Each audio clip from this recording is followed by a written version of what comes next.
Welcome back into another PGA DFS video. Going to begin to the fades, values, sleepers, and shoulder shrug picks here for the US Open.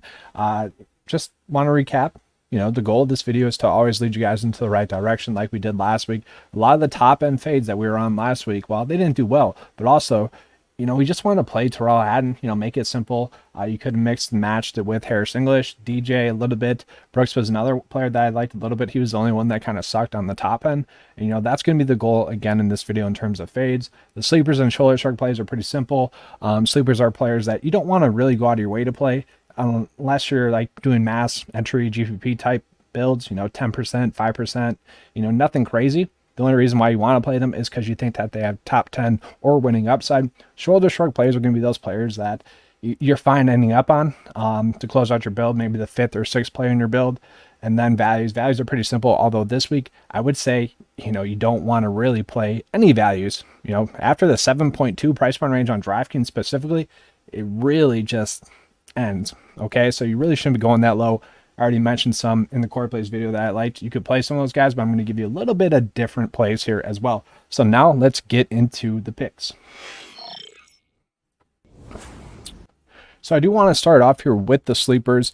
I am going to be starting off with Tony Finau and Patrick Reed. Now, why are they going to be sleepers? Well, because there's not players that you exactly want to go out of your way to play. Now, they are going to be phenomenal plays. I mean, they both rank really well in the model. Patrick Reed ranks 14th. And Tony Finau ranks 17th. On a normal week, we would absolutely want to play these guys. Probably core plays, probably high exposure plays. But this week, where we have a loaded field, I am just not seeing as much. Right now, a lot of people are loving Xander Schauffele. He's actually looking like he's going to be the highest owned player on the slate at 19% ownership. That's a little bit crazy to me. We'll get into that in a little second here. But, a lot of people are liking him. So kind of weird that... or it'd be kind of hard to end up on Finau and Reed. But then we got Victor Hovland and Louis Oosthuizen, just kind of other players in that same price point range that are going to be much better plays that I like a little bit more than those two. And to be honest, with Patrick Reed and Tony Finau, they haven't been the most consistent. We'll highlight those two a little bit more here. So Patrick Reed's going to be kind of simple. His recent form has been really hit or miss, okay? 1 miscut, 2 miscuts. And then he's had pretty much top 10 finishes in his other starts. So it's really, are you going to get good Patrick Reed or bad Patrick Reed? I really do like him. We're looking at his history here. This is going to be the last 2 US Opens. And he's played really well at Torrey Pines as well. 3 straight top 13 or better finishes at Torrey Pines. I really do like Patrick Reed. It's just going to be tough for me to end up on him in a lot of my builds, but I do want a piece of him because he has that top 10 / winning upside. Don't want to say Tony Finau has that winning upside, but at some point he has to break through. He also has great Torrey Pines course history as well as major history. He's been playing well, but he also has 2 kind of random miscuts mixed in here, but he's also been playing well. 8th place finish at the PGA Championship, 20th at the Charles Schwab, and then 32nd there at the Memorial. The only, worry is that those are been kind of descending finishes there for Tony Finau, but I really like him as a pick. But once again, someone I can't really go out of my way to play. And I do just want to mention Kevin Streelman as well. I think he's going to make for a great sleeper pick. I'm not exactly sure I want to go out of my way to play him a lot, just due to the fact that there's other quality plays in his price point range, but he is someone that I could end up on. Let's just dive down a little bit more. So I got him pulled up here on the 9 to 5 specialist page, which is just an accumulation of all the data from this season. Let's drill down to see his tournament by tournament finishes. I already got it sorted by the last 8 weeks. You can see over his last 4 starts, been really spectacular. 13th, 20th, 8th, and 26th place finish. That has been phenomenal. Really, his only bad start was at the Valspar Championship, where he just couldn't putt all that well. 120th in that, was bad around the greens. And I will say, if he does struggle this week, it's going to be because, that around the green game. But still, at his price point on DraftKings this week, I think he's going to be a fine sleeper pick. He's someone that could easily go out and top 25 once again, which at his current price point, that's really all that you would want out of him. Now we're going to switch it over. We're going to get into some of the fades. The first fade is going to be Justin Thomas. I wonder how many of you guys saw this coming. Once again, my whole objective with the fades is to lead you guys in the right direction, like I have, since I've started doing this specific video. Otherwise, it'd just kind of be fluff. Justin Thomas, to me, is a little bit risky. And for Justin Thomas this week, I went with course yards. I sorted by, longer courses, okay? So in longer tournaments, we can see that Justin Thomas has actually kind of struggled. His best finish was at the CJ Cup, a no-cut event. So, who really cares? Wells Fargo Championship 26, which, that's not horrible. But at this price point, you don't exactly want that. And then most recently, 42nd, and then 100th place finish at the PGA Championship, or miscut at the PGA Championship. That is not exactly what we would want from someone at Justin Thomas's price point this week. For me, I'd much rather play some of the other players in his price range. So for me, I just can't end up on him this week. Just doesn't make sense to really risk it with him. And then just kind of looking at ownership on JT, 10%. That's not too crazy, but not horrible there as well. So moving on into the next fade, Scotty Scheffler. Now, I don't exactly feel good about this one for Scotty Scheffler. We're looking at the last 8 weeks again with Scotty Scheffler. Hasn't been playing horrible, has one missed cut mixed in there, but he's been really good. And if we're going to see driving distance matter off the tee, which it might, but at the end of the day, you still have to be hitting your shots. I don't know, I kind of worry about Scotty. He's really kind of hit or miss. And once again, just going back to the price point thing with Scotty Scheffler, there's other players in his price point range that I'd much rather want to play than play him. So let's look at it. Scotty Scheffler, 8.5. I'd much rather play Finau and Reed to start off with. Much rather play Hideki. And I'd much rather play Louis Oosthuizen as well. Corey Connors is another one. Justin Rose is another one. Those are all players I'd much rather play than Scotty Scheffler this week. So for me, I just can't end up on him, and that's kind of the reason why I'm fading him. It's just the fact that, he's kind of at a dead price point range with how he was priced this week. And then getting into two more fades, we got Tommy Fleetwood, which really shouldn't be a shock to you guys. Let's see his ownership. I don't think his ownership is too crazy at all, so it's not really a bold fade. Yeah, he's only looking at like 5% ownership there, so not really a bold fade, but I could see some people talking themselves into Tommy Fleetwood as a pick. His recent form just hasn't been there. Made the cut at the Palmetto Championship. That was great. Missed the cut at the PGA Championship. Missed the cut at the RBC Heritage. Didn't play it well at the Masters. Heck, he made the cut at the Masters. That was a little bit surprising. But yeah, Fleetwood at 7.8. Just better, safer plays at that price point range. Not sure I exactly see the upside with him. And I do just want to kind of pull this up. So Xander Schauffele is looking like he might be the highest owned player on the slate. That to me is wrong. I don't mind him as a pick, but let's just dive down into a little bit more here, just kind of comparing him to the other players in his price point range once again.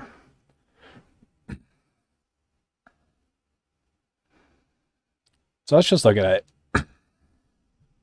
He ranks 16th in the model. Patrick Reed ranks 14th. Tony Finau ranks 17th. Patrick Cantlay, he kind of struggled really prior to that Memorial Tournament. I don't mind him as a pick. He's a really good stat fit. Third best stat fit in the field, actually, like he was for the Memorial Tournament, so he could easily go out and have a good week as well. Is Xander Schauffele, who is my favorite player, if he's going to be chalk, I just don't think I can end up on him as a pick, to be honest with you guys, because we got Victor Hovland here, we got Collin Morikawa. I like Victor Hovland and Collin Morikawa a little bit more. They have a little bit more safety. They also have a little bit more upside. Xander, I love as a pick. I kind of hope that he's in chalk because, well, he shouldn't be.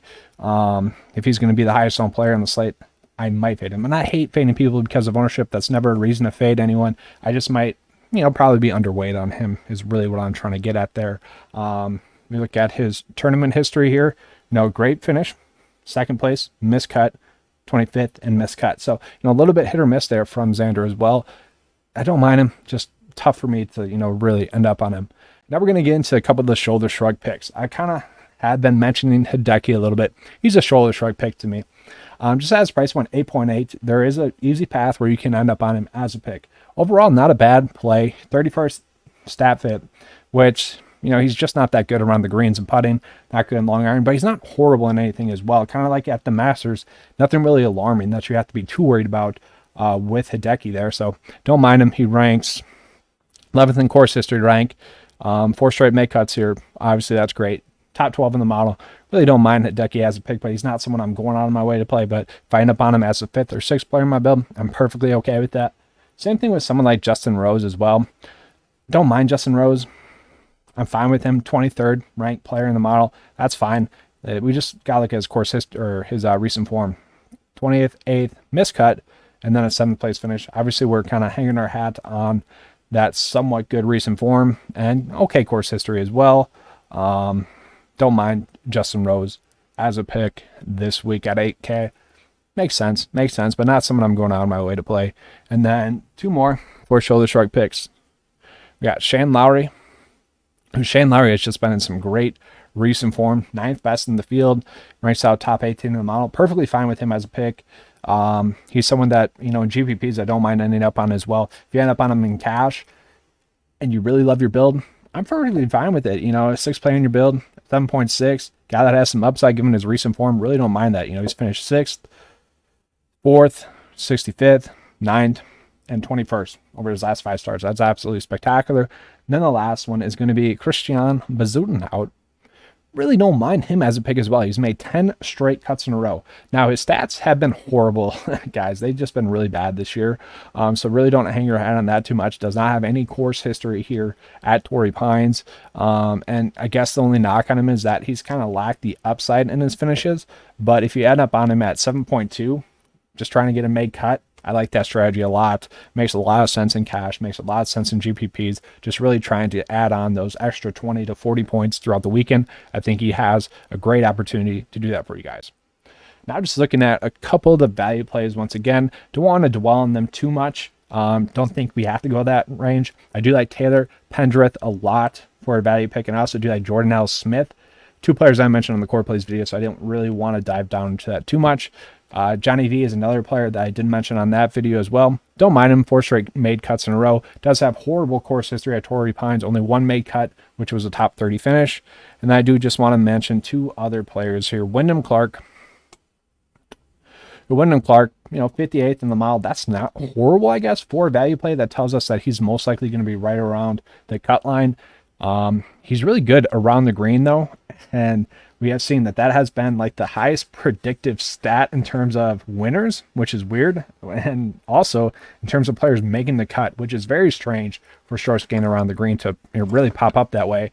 Wyndham Clark's a guy that's long off the tee as well. So obviously if he's a little bit inaccurate, I'm saying a little bit, you can't be horribly inaccurate off the tee, which he has been.